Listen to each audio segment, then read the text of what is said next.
Regardless of what you use Studio One for, you got to be good at getting around the session itself, getting around the arranger window specifically, especially when you've got big sessions like this where there's a lot of moving parts. What happens if I want to go listen to this vocal right here?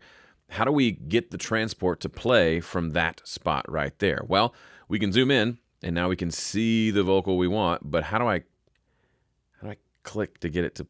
Well, if I double click, it opens it in an editor. That's not helpful. How do I get it to play this? Well, the first way probably you learned how to navigate in Studio One was to click up here along this. I obviously forgot what this is called. It's where the where the measures are. I forget what it's called, but up here you can click and drag to zoom. And you can click somewhere up here to move the playhead to exactly where you want. That's all well and good, but if I'm down here looking at this vocal and I say, okay, now I want to hear this vocal, I got to go all the way up here and click there to get that. Not super efficient. I don't like that. So I immediately, when I first started using Studio One, looked for a way to make that quicker. And there's two things you can do.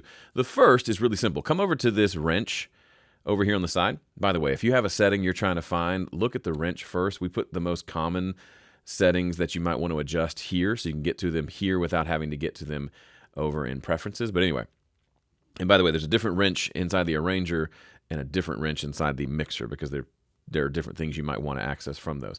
But come to the wrench in the arranger and click on this. Locate when clicked in empty space. That sounds like something to do with like black holes or something. But no, it's actually about when you click in empty space inside your session, it's going to locate the cursor or the playhead there, which means if I want to hear this vocal here, this line, I can either come up here and click way up here, or I can click right here in this empty space right there. So clicking in empty space means a space that's not occupied by some sort of an event. If I'm clicking over this thing, nothing happens, but when I click in this empty space, it moves.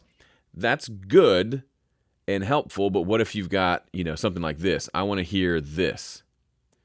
I got no empty space. There's no empty space for me to click. I can come up here and click up here, which I've always been able to do, but what about if I want to click here? There's no empty space around it. How do I get there? This is where this little button right here comes into play. So by default, I believe, honestly, it's been so long since I first installed Studio One, I don't know how it works by default. But a lot of people are used to using something like this, where you click on this and you're using the arrow tool, and then if you press Command, it switches to whatever your secondary tool is. I prefer to turn this on. This links those two together, okay? And then wherever I have the mouse positioned, it's going to change the tool itself. So you probably knew this already, but if I position it down, so this is an event. If I position my if I put my mouse cursor on the bottom half of this event, it becomes an arrow, which means I can just click and drag and move things around. If I put it above, it becomes this selector tool. I always want to call it the marquee tool, the range tool. This allows me to select and then do things with that. So I could select that and then press delete, for example. So it's just two different things. But one thing you may not know is that the select tool also moves the cursor. So if I click here, on the bottom half, if I click, nothing happens. In the top half, if I just click once, it moves the playhead. So it moves the cursor to where I want. So if I'm down here and I want to hear this vocal, I can click an empty space, like we said already, or I can just click in the upper half of this event and the playhead will jump to where I want to be.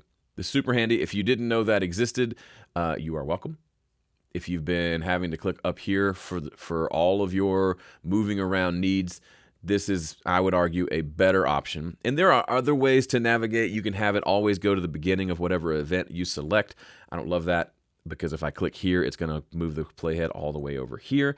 But I also like to combine this with fast forward and rewind. So this is a bonus tip here. If you open up keyboard shortcuts and find the rewind bar setting, I set that to left bracket, and then forward bar is right bracket, which are the two buttons to the right of the P on your keyboard.